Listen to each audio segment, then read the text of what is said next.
ഇവിടെ റഷ്യയിൽ നമുക്ക് എന്താണ് കുറഞ്ഞ വിലയ്ക്ക് എണ്ണ കിട്ടിക്കൊണ്ടിരുന്നത്. കോവിഡ് കാലത്ത് നമ്മൾ റഷ്യയിൽ ധാരാളം എണ്ണ വാങ്ങുന്ന സമയത്ത് നമുക്കൊന്ന് പിടിച്ചിരുത്താൻ പറ്റിയായിരുന്നു കേട്ടോ. ഇപ്പം നമുക്കിനി അമേരിക്കൻ തമ്പ്രാൻ അവിടുന്ന് എണ്ണ വാങ്ങിക്കാൻ സമ്മതിക്കുമോ? അവർ പറയുന്നിടത്തൊക്കെ എണ്ണ വാങ്ങേണ്ട അവസ്ഥയല്ല. അപ്പോൾ ഇനി വില കൂടിക്കൊണ്ടിരിക്കും. ആ വില കൂടിക്കൊണ്ടിരിക്കുന്ന അവസ്ഥ ഇനിയും നമ്മൾ പൊതുജനം അനുഭവിച്ചുകൊണ്ടേയിരിക്കണം എന്നാണോ CTP? അല്ല, റഷ്യയിൽ നിന്ന് ഇന്ത്യ എണ്ണ വാങ്ങുന്നില്ല എന്നുള്ള അറിവ് ഹാഷ്മിക്ക് എവിടെയാണ്? വാങ്ങാൻ തുടങ്ങിയ കാലത്ത്, യുദ്ധം തുടങ്ങിയ കാലത്തും താങ്കൾ ഈ പറഞ്ഞ തമ്പ്രാൻ, ആ തമ്പ്രാന്റെ തിട്ടൂരം അന്നും ഉണ്ടായിരുന്നില്ലേ?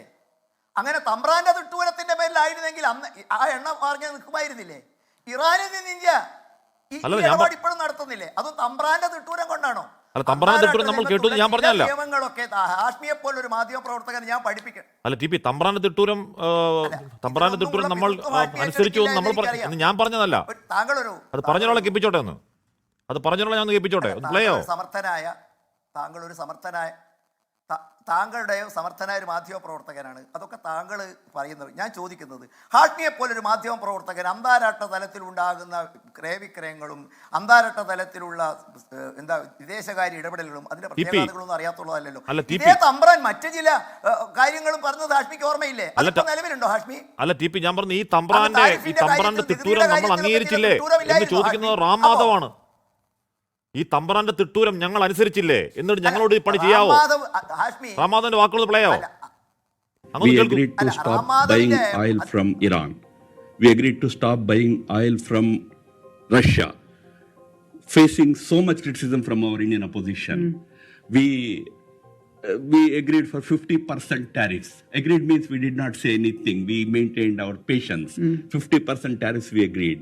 Today, in the new trade deal also, we agreed for 18% tariffs, higher than what it used to be. I mean, TP, റാമാധവ് ആരാന്ന് ഞാൻ അങ്ങനെ പറയേണ്ട കാര്യമില്ല, അങ്ങനെ പരിചയപ്പെടുത്തേണ്ട കാര്യമില്ല. അദ്ദേഹം പറയാണ്, നാട്ടിൽ പ്രതിപക്ഷത്തിന്റെ കടുത്ത എതിർപ്പ് ഉയർന്നിട്ടും നിങ്ങൾ പറയും പോലെ ഞങ്ങൾ റഷ്യൻ എണ്ണ കട്ട് ചെയ്തില്ലേ, നിങ്ങൾ പറയും പോലെ താരിഫ് അത് ഞാൻ അംഗീകരിച്ചില്ലേ, പിന്നെ ഞങ്ങളോട് ഇങ്ങനെ കാണിക്കാവോ, നമ്മൾ നാളെ കാണണ്ടേ എന്ന് പറയുന്നത് റാമാധവ് അമേരിക്ക പോയി വാഷിംഗ്ടണിൽ പറയാണ്.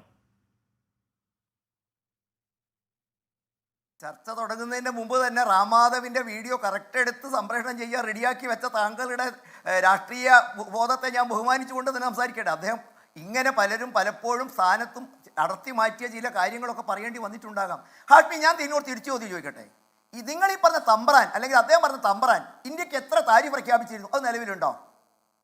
റഷ്യ ഇതുവരെ പറഞ്ഞിട്ടുണ്ടോ അവരുമായുള്ള എണ്ണ ഇടപാട് ഇന്ത്യ നിർത്തിയെന്ന്? ഇസ്രായേൽ പറഞ്ഞിട്ടുണ്ടോ? അതൊന്നും അല്ലല്ലോ ഹാഷ്മി നമ്മുടെ വിഷയം. എണ്ണയ്ക്ക് ഇപ്പോഴുണ്ടായിരിക്കുന്ന സാങ്കേതികമായുള്ള വർധനവിന് കാരണം ഇന്ത്യ ഗവൺമെൻറ് നയപരമായ വ്യത്യാസമാണോ, ഇടപെടലാണോ, അതോ അപ്രതീക്ഷിതമായി ഉണ്ടായ ഒരു യുദ്ധമാണോ? അതിൻ്റെ പ്രത്യാഘാതം ലോകം മുഴുവൻ ഇല്ലേ? എണ്ണ വില വർദ്ധിപ്പിക്കാത്ത ഏത് രാജ്യമുണ്ട്? ഒന്ന് താങ്കൾ സൂചിപ്പിക്കുമോ ഇവിടെ? അയ്യോ സർ, താങ്കൾ മിണ്ടുമ്പോൾ ഞാൻ മിണ്ടൂല. ഞാൻ നിങ്ങൾ പറയുമ്പോൾ ഞാൻ മിണ്ടില്ല. നിങ്ങൾ അവസാനം വരുമ്പോൾ നിങ്ങൾ ചോദിച്ച ഉത്തരം പറയും. ഞാൻ ഹാഷ്മിയോടാ ചോദിച്ചു. ഹാഷ്മി, ലോക രാജ്യങ്ങൾക്കിടയിൽ ഈ യുദ്ധം നടന്നതിന് ശേഷം എണ്ണ വില വർദ്ധിപ്പിക്കാത്ത ഗൾഫ് എണ്ണ ഉൽപ്പാദിപ്പിക്കുന്ന രാജ്യങ്ങൾ ഒഴികെ അവിടെയും ഉണ്ട്. എത്ര രാജ്യങ്ങളുണ്ട് ഹാഷ്മിയ? പട്ടിക ഒന്ന് നിരത്തൂ. ഞാൻ വേറെ ചോദിച്ചോട്ടെ, ലോകരാഷ്ട്രങ്ങളിൽ ഏറ്റവും അധികം ടാക്സ് ചുമത്തുന്ന രാജ്യങ്ങളുടെ പട്ടികയിൽ ഇന്ത്യയുടെ സ്ഥാനം എത്രാമാണെന്ന് മാഷ് അറിയില്ലേ? മാഷെ, ശതകോടിക്കണക്കിന് രൂപ നമ്മൾ ടാക്സായി പിരിച്ച് ഖജനാവ് വെച്ചിട്ടുണ്ട്. ആ പൈസ ഇറക്കിയാൽ മതി, ഇത് പിടിച്ചു നിർത്താൻ പറ്റും. അതല്ലേ നീതി? ഹാഷ്മി ചോദിച്ചാൽ ചോദിക്കുന്ന ചോദ്യത്തിനാണ് ഞാൻ ഉത്തരം പറയുക. ഞാൻ തിരിച്ച് ഹാഷ്മിയോട് ഒരു ചോദ്യം ചോദിച്ചു.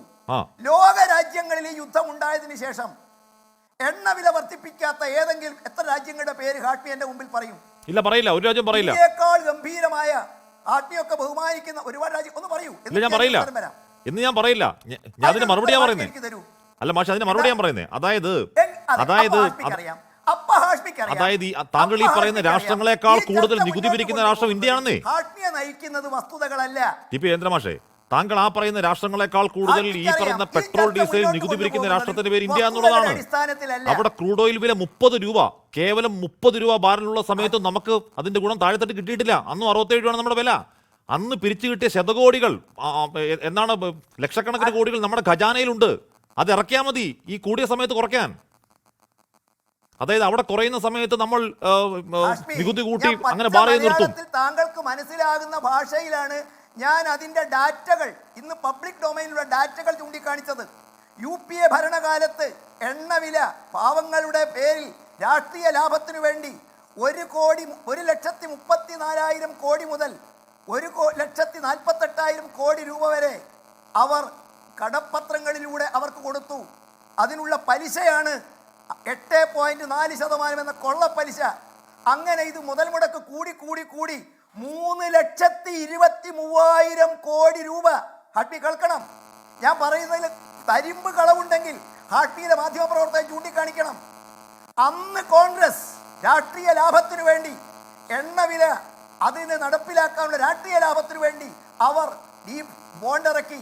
അതിലൂടെ ഇന്ന് കോൺഗ്രസ്സുകാർ പറയുന്നില്ലേ പൈസ കൊടുക്കേണ്ട കഥ, ആ കണക്കിൽ ഉണ്ടായ പണം ഇത് ആരായിരുന്നു ഹാഷ്മി കൊടുക്കുക?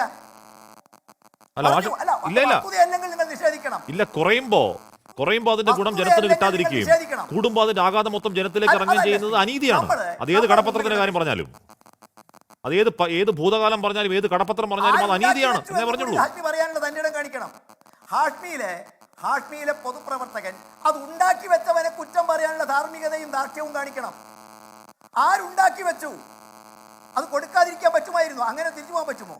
ഒരു കാര്യം നമ്മൾ സമ്മതിക്കണം, കേരളത്തിൽ വിലക്കയറ്റം ഇന്ത്യ രാജ്യത്തെ നമ്പർ 1 ആണ്. അത് എണ്ണ വില കയറുന്നതിന്റെ മുമ്പുണ്ട്. അതിന് ഉത്തരവാദികൾ കേന്ദ്രം മാത്രമായിട്ട് പറയാൻ നമുക്ക് സാധിക്കില്ല. ഇതിൽ നിഷേധിക്കാൻ നമുക്ക് പറ്റുമോ? രണ്ടാമത്, കഴിഞ്ഞ 12 മാസക്കാലമായി നമുക്ക് നിയന്ത്രിക്കാൻ കഴിയുന്നില്ല. അതിന് ഒരുപക്ഷെ ഒരു കാരണമായിട്ട് നമുക്കിപ്പോ എണ്ണയുടെ വിലക്കയറ്റത്തെ കുറിച്ച് ചൂണ്ടിക്കാണിക്കാൻ വിലക്കയറ്റത്തിന് മാത്രമാവില്ല. പക്ഷെ വിലക്കയറ്റത്തിന്റെ പ്രധാനമായ ഗണ്യമായ ഒരു ഷെയർ വഹിക്കുന്നത് എണ്ണ വില തന്നെയാണ്. അക്കാര്യം തർക്കം വേണ്ട.